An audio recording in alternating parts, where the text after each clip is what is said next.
Salut à tous, épisode 3 avec Astana, on est en mode carrière toujours, on est eh bien face à une équipe qui est plutôt pas mal, qui est plutôt solide, on a mis quelques trucs en place déjà et dans cet épisode, après Paris-Nice, c'est Tirreno Adriatico et Milan-San Remo qui vont être traités avant d'aborder sur la toute fin le début des flandrienne. Voilà, le Catalogne sera pour l'épisode suivant.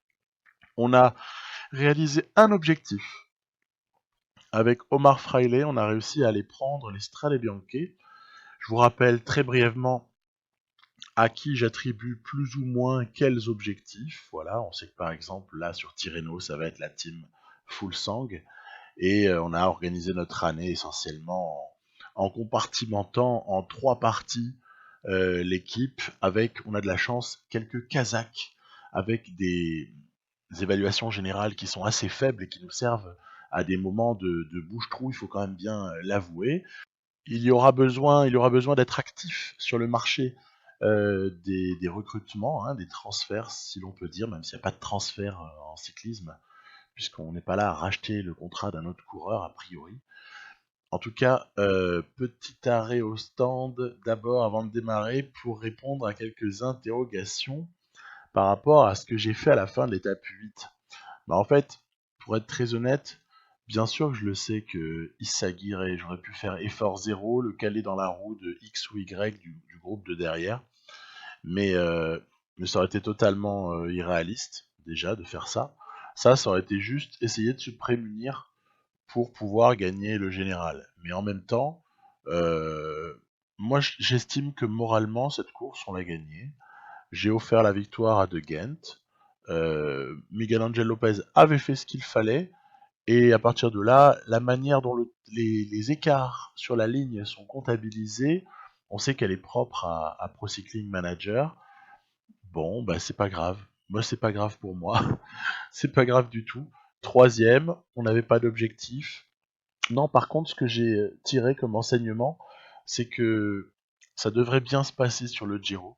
Parce que l'équipe là, comme ça, qui est organisée autour de Miguel Angel Lopez, elle va nous permettre de performer très clairement.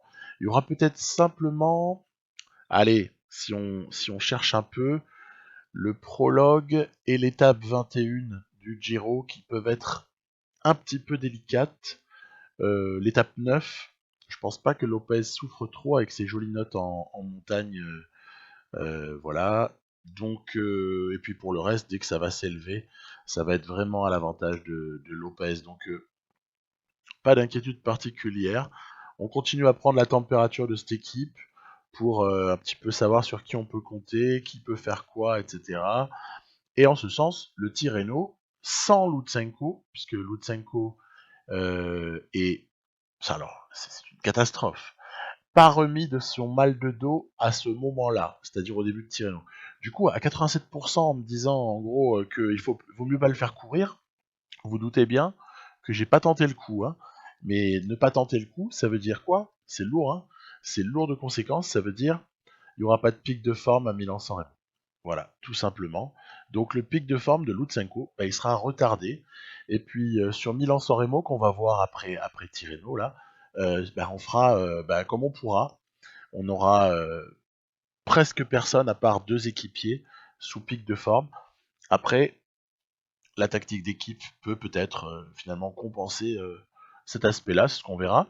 Et puis vous voyez sur Tirreno, alors j'ai essayé d'appliquer la recommandation qui m'a été faite selon laquelle on prend la note du coureur suivant la longueur du parcours, là c'est 21 km, on prend la note en tenant compte de la forme du jour du coureur, de chaque coureur, et on va dire, on retire 60, et cela nous donne le temps je dirais le temps de relais. Voilà. Alors en fait, je l'ai fait sur la deuxième partie. Vous voyez que sur la première partie, j'ai appliqué mon petit principe habituel. On est à 20 secondes, bon. Et après, il y a un moment donné où je vais changer les temps, où je vais mettre du coup, vraiment, je vais respecter. Hein, par exemple, s'il y en a un qui a 80, je vais mettre 80 moins 60, je vais lui mettre 20 secondes. de temps de relais, euh, bah, ça méritera d'être retesté en fait. Ça méritera d'être retesté parce que là, vous allez voir que c'est pas très concluant. C'est pas très concluant dans ce cas-là. Je trouve que au final, il y a encore mieux à faire. J'ai des idées.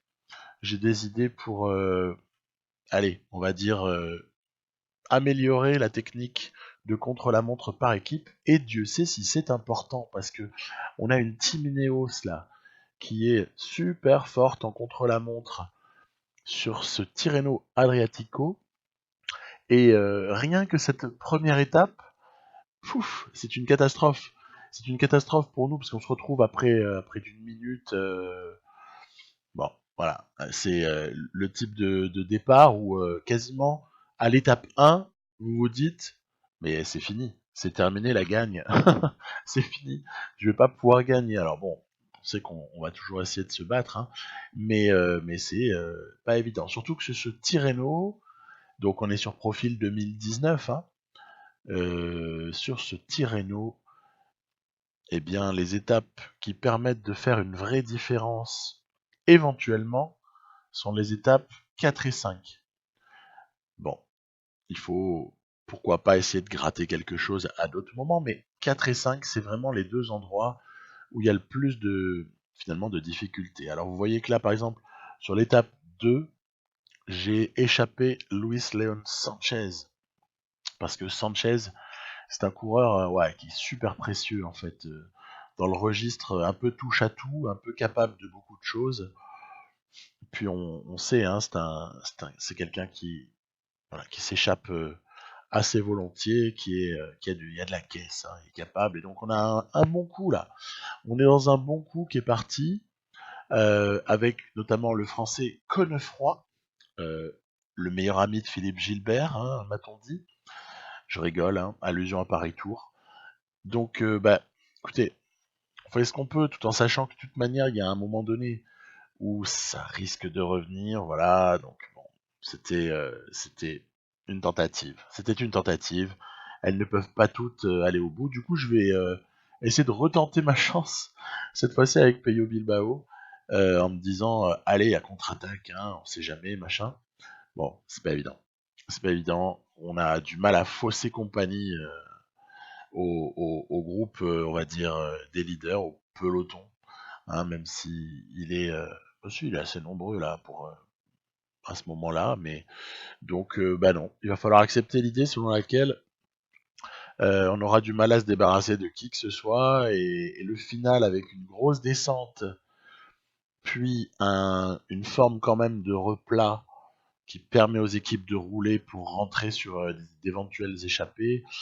Ce final, il laisse vraiment vraiment penser qu'on va avoir bah, un truc bien classique, c'est un sprint pour gens qui sont capables de s'imposer en montée légère, on va dire. Voilà, donc s'il y avait un Julien Alaphilippe dans mon équipe, par exemple, ce final serait tout à fait indiqué pour lui. Nous, qu'est-ce qu'on a finalement à ce niveau-là? Certainement pas Fuglsang, c'est pas son registre. On a Sanchez qui est un peu juste au niveau de l'accélération et du sprint. Non, il faudrait éventuellement voir si un Kort Nielsen peut faire quelque chose, ou bien, ben non, Fraile, ouais, il est là, Fraile. Ben oui, voilà. Éventuellement, Fraile. Voilà, c'est vraiment à ça que je pense. C'est Kort Nielsen ou Fraile, en se disant qu'il faut d'ailleurs, avant toute chose, l'amener le mieux possible. C'est surtout ça qui compte. Après, comme on a pris le bouillon, regardez avec Kwiatkowski qui est intelligemment positionné dans la roue de Fuglsang, comme on a pris le bouillon sur le CLM de l'étape 1, je suis un petit peu plus dans une optique, outre la tentative de gagner l'étape, moi je suis plus dans une optique d'essayer de glaner du temps. Alors que ce soit via une bonif, que ce soit via attention la voiture, via ceci ou cela. Et c'est pour ça qu'en fait, bah, j'essaye quand même de promouvoir Fuglsang.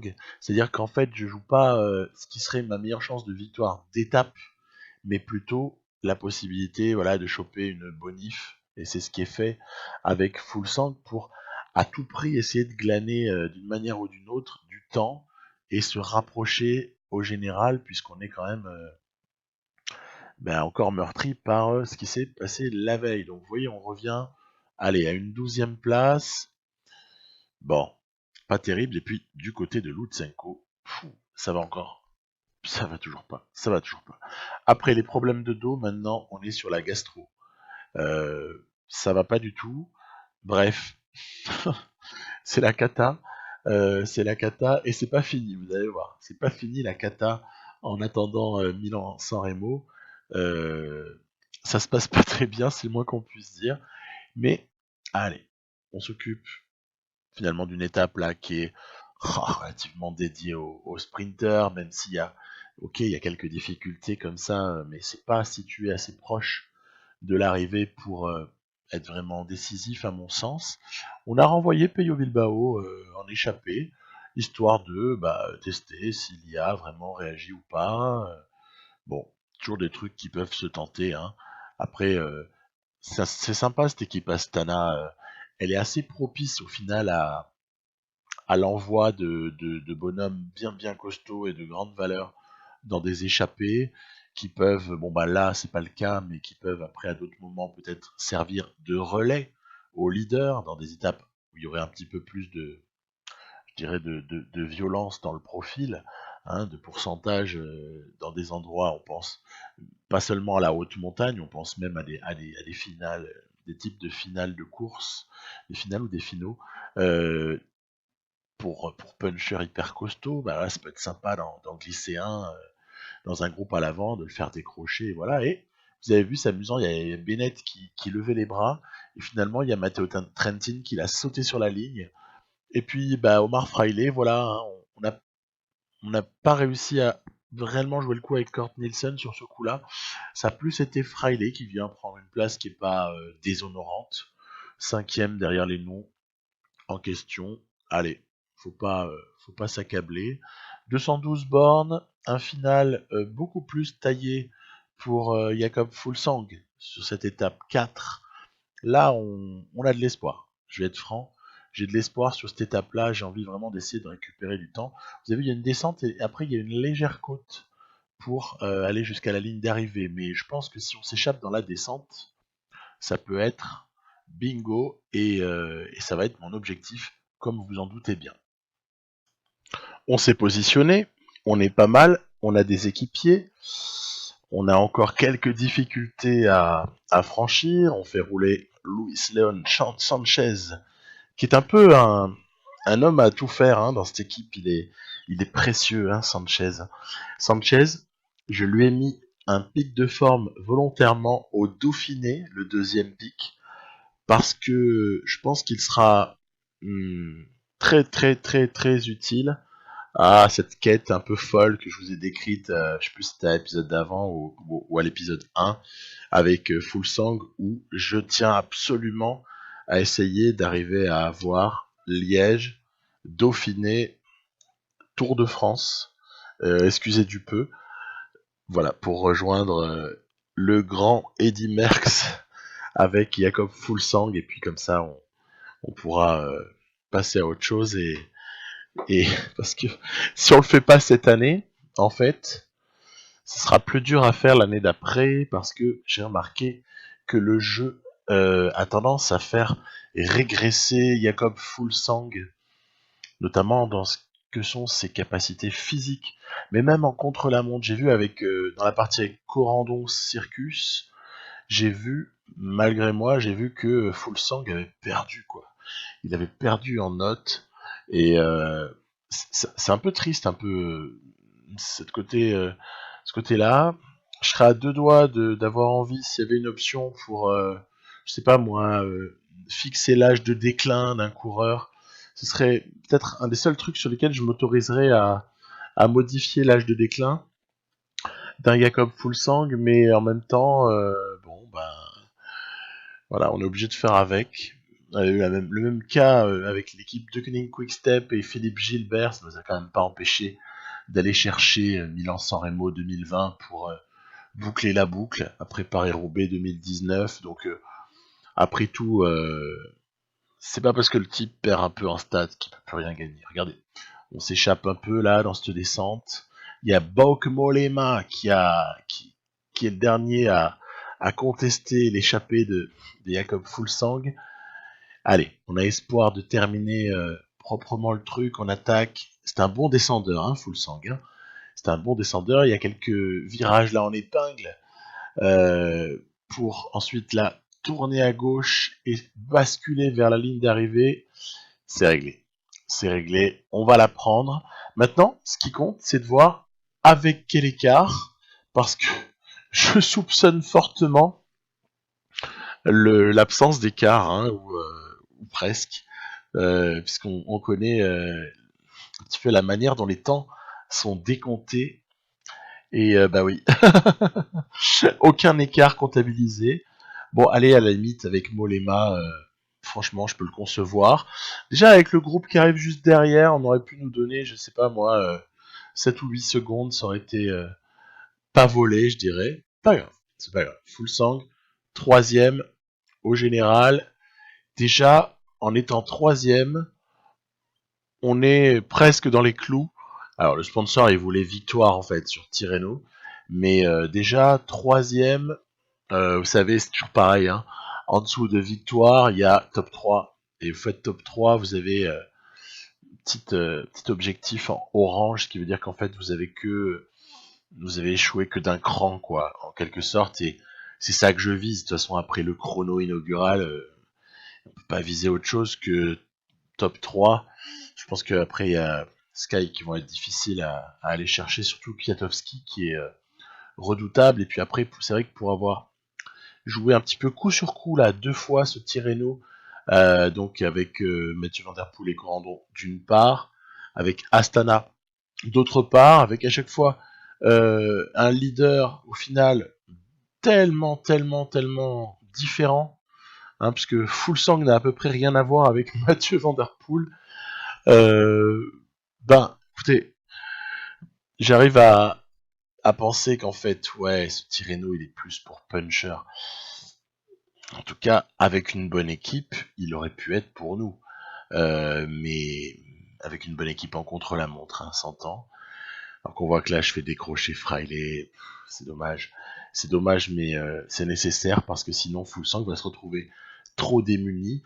Kort Nielsen, par exemple, avec ses notes pourtant en vallon et en montagne qui sont pas géniales, hein, c'est le moins qu'on puisse dire, ben, il tient étonnamment le coup, en tout cas pour les premiers passages dans ces difficultés successives à plus de 10% là, qui sont vraiment extraordinaires. Hein.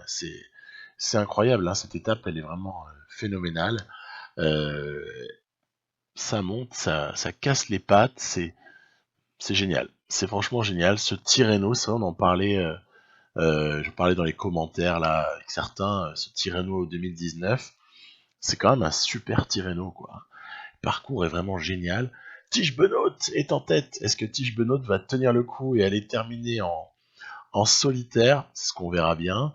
Attaque de Michael Woods, c'est maillot vert là-bas que vous apercevez.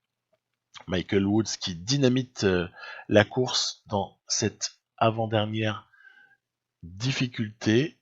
Voilà, ça se calme après avoir attaqué. Ça nous arrange bien, j'avoue. Kwiatkowski a semblé suivre sans la moindre difficulté. Et puis alors du coup, dans l'ascension finale, ben on retrouve toujours les mêmes, hein, Valverde, Woods, un peu décroché Woods, Kwiatkowski qui est mais, irrespirable. Vous avez Mollema qui est bel et bien présent, hein, super beau que Mollema sur ce Tirreno. Juan Dennis qui lâche sur la toute fin. Fuglsang qui se raccroche à la roue de Kwiatkowski, mais qui a quand même bien du mal à tenir la roue de ce mutant du jeu qui est Michał Kwiatkowski. Ouais, on a lâché. On a lâché. On va pas pouvoir aller contester jusqu'au bout. Et là, je pense qu'on va se prendre un écart. Malheureusement. Parce que c'est jamais quand vous l'imaginez que vous le prenez, en fait. En gros, quand c'est en votre faveur, vous le prenez pas. Et quand c'est en votre défaveur, bah, vous l'encaissez dans la figure. Voilà, c'est fait. Allez, c'est pas grave. Au moins, Fuglsang, il reste troisième. Et je dirais que là, le plus gros de ce Tirreno, bah, il a été vu. Hein. Il a été vu, puisque il nous reste quoi? Il nous reste une étape 6 sur laquelle l'arrivée au sprint est plus que probable, ou alors victoire pour un échappé, hein, éventuellement. Et il reste aussi ensuite un contre-la-montre de type prologue de 10 km pour la 7e étape. Bon, truc habituel sur Tirreno. Alors on va essayer quand même de bouger un petit peu là avec Kort Nielsen, qui est notre homme à tout faire pour pas mal de choses. Et je me demandais là s'il n'était pas possible éventuellement de l'échapper. De l'échapper. On voit qu'il y a successivement des formations là de petits groupes de 3 ou 4 qui ont l'air pas mauvaises et assez étonnamment à mon sens, mais c'est quand même un peu de coutume sur une étape 6 comme ça, hein. On va se retrouver avec une avance qui fait que oui, la victoire d'étape elle va se jouer entre ces 4 hommes là, et du coup je me dis il faut tenter la chance. Même si on a une vraie pointe de vitesse avec Kort Nielsen, il faut essayer d'éventuellement aller peut-être finir en solo, ça peut être sympa, surtout que j'ai un peu observé qui avait fait les efforts, etc. avant d'attaquer, pour essayer de vraiment faire mal au moment où on reprenait, en l'occurrence, celui qui avait tenté de s'échapper, voilà. C'est à peu près dans la poche, il n'y a plus qu'à dérouler. L'adversité n'était pas non plus phénoménale hein, pour Kort Nielsen. Les compagnons d'échappée, c'était moins fort. Hein. Mais voilà, il va la prendre. Et c'est ça le plus important. Victoire d'étape pour Magnus Kort Nielsen sur Tirreno. Kort Nielsen, il avait déjà gagné où Omloop, je pense, quelque chose comme ça. Eh bien écoutez, une victoire sur Tirreno après avoir gagné Omloop, c'est plus que correct. C'est un bon début de saison, c'est un bon début de printemps pour Magnus Kort Nielsen. Il y aura d'autres rendez-vous dont on espère qu'il frappera, sur lesquels on espère qu'il frappera encore plus fort. Mais pour le moment, il remplit le contrat, le garçon. Vous voyez, je disais que il n'y avait pas trop de sprinters là du côté d'Astana. Bon, certes, il n'a pas gagné au sprint là, mais en fait, il y a quand même Kort Nielsen. C'est un super coureur. C'est un super coureur. Peut-être que les notes qu'il a là dans le jeu sont un poil en décalage avec ce qu'on a déjà observé de lui sur sa capacité notamment à s'imposer au terme d'échappée, où quand même il fait des preuves de qualité aussi au niveau de la grimpette. Hein. Par exemple, la note en dessous de 70 pour Kort Nielsen, elle est peut-être un peu dure, quoi. Je trouve qu'elle est un peu dure. Moi, je l'aurais plus mis vers les 70, justement, en disant 71, en disant, le gars, en fait, il est capable, hein, ponctuellement, un peu à l'image d'un, je sais pas moi, de Dylan Van Baarle, comme on avait vu récemment, ou d'un Valgren qui est capable de s'arracher parfois, etc. Ce type de coureur, dont c'est pas la spécialité de grimper, mais qui peut quand même aspirer à une note un peu plus élevée. Bon, c'est pas grave, du coup, nous, on est un peu plus dans l'optique du Flandrien puncher sprinter avec Kort Nielsen. Je lui fais bosser le punch. Je fais bosser le punch parce que je sais qu'on peut récupérer à la fois des notes physiques, du vallon, le vallon il en a besoin, et aussi un peu de sprint. Donc l'entraînement puncher est assez adapté. Et Fuglsang va chercher un temps, ouais, pas déshonorant, mais pas génial non plus. Heureusement que Mollema ne fait pas non plus un temps phénoménal. Par contre, Kwiatkowski, lui, il est en acier. Il est injouable. Il vient encore chercher un top 3 là ou en tout cas un top 5 sur cette étape 7. Mais allez, on n'aura pas pu faire mieux. Kwiatkowski a écrasé le général, mais d'une force ultra domination Kwiatkowski, un peu dans la lignée de la domination Ineos du contre-la-montre de l'étape 1. On aura un peu tiré notre épingle du jeu avec une victoire d'étape pour Fuglsang, une victoire d'étape pour Kort Nielsen, mais pas davantage. C'était pas facile de faire mieux. Petit bilan là des vainqueurs de tour jusque là. C'est sympa leur petit écran récapitulatif là. C'est sympa. Et on file directement à Milan-San Remo avec un Lutsenko qui n'est toujours pas remis de sa gastro. Alors il y avait eu du mal de dos début mars. Là, on est quand même au plus du 20 mars. Hein. Il a eu comme ça 3 semaines de pépins, maladie, que sais-je. Et alors, ce qui est marrant, je voulais pas montrer parce que c'est pas impactant. C'est Fuglsang aussi qui se sentait pas bien après Tirreno. Et là, c'est impactant. Vous apercevez la petite croix rouge là. Kurt Nielsen qui ne se sent pas bien non plus. Il y a mot de tête, je sais plus, quelque chose comme ça. Bon, bref, il y a personne qui va bien. On n'a pas Lutsenko. On est en déchéance totale. Et bon, c'est pas grave. On va quand même. Non, on n'a pas Lutsenko, pardon. On l'a récupéré in extremis. On l'a récupéré la veille. Mais bon, il n'a pas la préparation. Voilà, j'avais prévu un pic de forme. Il n'a pas. Je vous en ai parlé. On va pas en parler 107 ans.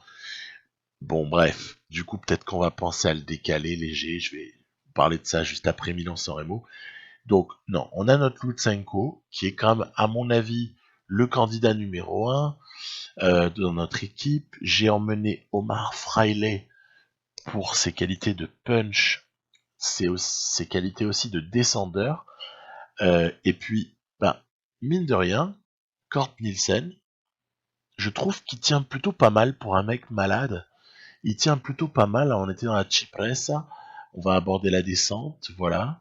Et évidemment, l'objectif total maintenant, c'est se positionner le mieux possible en bas du podio, et après le reste du boulot, on sait ce qu'il y a à faire. On sait ce qu'il y a à faire. Donc on va demander à notre Belge, notre Flandrien, hein, c'est un Flandrien de Vries, de nous replacer. Voilà. Grosse Def aussi fait un petit job là pour, là encore, permettre de reprendre la position. On est dans le rond-point, ça va passer sous le tunnel et après ce sera le podio. On est pas mal, voilà, on est positionné comme il le faut. Maintenant, il faut convertir tout ça. Vous avez vu mon petit train, Fraile, Sanchez, Lutsenko, Kurt Nielsen. Voilà, vous connaissez le projet. Hein. C'est Kurt Nielsen qui est en réserve au cas où. Et puis on va tout jouer sur Lutsenko, a priori. Puisque c'est pas dit que Kurt Nielsen arrive à suivre Lutsenko. Hein. Vous avez vu, il y a la petite offensive là du côté des équipes adverses. Mais globalement, on maîtrise le tempo sur ce Poggio. C'est assez intéressant. C'est plutôt bon signe d'arriver à faire mal comme ça à nos adversaires. Et puis à un moment donné, je décide de démarrer avec Lutsenko. On est suivi par Edvald Bosenhagen. Non, par Michael Valgren. Et évidemment, très opportunément, je mets Kurt Nielsen dans la roue de Valgren. Comme ça, si Valgren arrive à s'accrocher un petit peu plus que ce que je le souhaiterais à Lutsenko, il y aurait peut-être Kurt Nielsen pour essayer de le sauter au sprint. C'est un pari. C'est un pari, encore une fois. Lutsenko est repris par un énorme effort de Valgren. Il y a Van Avermaet, il y a Oliver Nassen. Aïe, ça va être chaud. Ça va être chaud, ça déborde. Ça va se lancer pour le sprint. Qu'est-ce qui va se passer? Qui est-ce qui l'emporte? Vous avez bien vu. Vous avez bien vu. C'est Magnus Kort Nielsen qui vient chercher Milan-San Remo sur un grand moment d'émotion là au moment de la course. C'était génial. Honnêtement, j'ai cru que c'était perdu. Et puis ça aurait été comme ça, c'est tout. Et puis finalement, il y a Kort Nielsen comme ça qui vient nous l'offrir. Alors après, quand on regarde de près, on voit bien que le franchissement de la roue est très très clairement avant les deux autres. Mais bon, hein, c'était quand même, ça s'est pas joué à énormément. Alors donc Kort Nielsen, waouh, vient comme ça un peu ajouter une ligne bonjour laquelle à son petit palmarès de début d'année. Vous avez vu que là je reclasse un poil Ballerini là pour le championnat d'Italie parce que j'ai un objectif là-dessus. Et puis j'ai pas beaucoup d'Italiens mine de rien. Donc je lui mets un petit objectif annexe là, donc il ne servira pas d'équipier, il aura son propre objectif. Et puis là, il y a une petite réflexion autour de Lutsenko, qui normalement doit être aligné sur 4 courses sur les 11 jours restants avant le Tour des Flandres. Il y a 4 courses prévues à Lutsenko, et en fait, je me dis que j'ai intérêt à ne pas l'aligner partout. J'aurais intérêt, évidemment, je vais le laisser sur GPE3 et Edwards dans le Flandre, évidemment, mais par contre, je songe à l'enlever sur les 3 jours de Bruges-la-Panne, c'est ce que je fais, et à l'enlever également sur Gand-Wevelgem, comme ça, perdu pour perdu, le pic là, et bien au moins, s'il se déclenche très très proche du Tour des Flandres, on aura peut-être l'espoir que ce pic de forme dure jusqu'à Liège, ce qui sera au final un moindre mal, parce que du coup, on aurait un Lutsenko en très très grande forme pour aider Jakob Fuglsang à accomplir sa mission, tout simplement. Voilà. Petite course finale de cet épisode, on a vu le Kemmelberg là à l'instant, avec une adversité, j'ai envie de pleurer, il n'y a personne. On n'a même pas envoyé du côté des uns, Viviani, Groenewegen, Caleb Ewan, que sais-je. Ils n'ont pas été envoyés alors que normalement le gratin du sprint doit être là sur les 3 jours de Bruges-la-Panne. C'est vraiment pour eux, il y a pas de doute, hein. Et non, en fait, c'est vraiment une lutte entre second couteau, et du coup, je vais essayer de jouer le coup pour Kort Nielsen, sait-on jamais. Et je suis plutôt confiant à la base. Je suis plutôt confiant. Donc on amène un peu avec Grosdef, avec le Canadien Hull, avec De Vries, et puis on va essayer ensuite de faire en sorte que Ballerini puisse lancer, mettre sur orbite Kort Nielsen pour une conclusion attendue, je dirais. Et ça se passe pas exactement comme j'aurais voulu, à tel point que c'est même Nicolas Mas de la Lotto Soudal qui vient coiffer au poteau Magnus Cort Nielsen. Très très belle victoire de Nicolas Mas. En plus, elle est indiscutable. Je pense que j'ai pas des masses bien joué le truc. Après, c'est pas très grave, mais c'est pas génial. Franchement, je suis pas super fier. Alors pour vite se rassurer et puis vous dire au revoir, à la prochaine. Petit replay de Milan-San Remo, qui au final reste le fait d'armes principal de Magnus Cort Nielsen.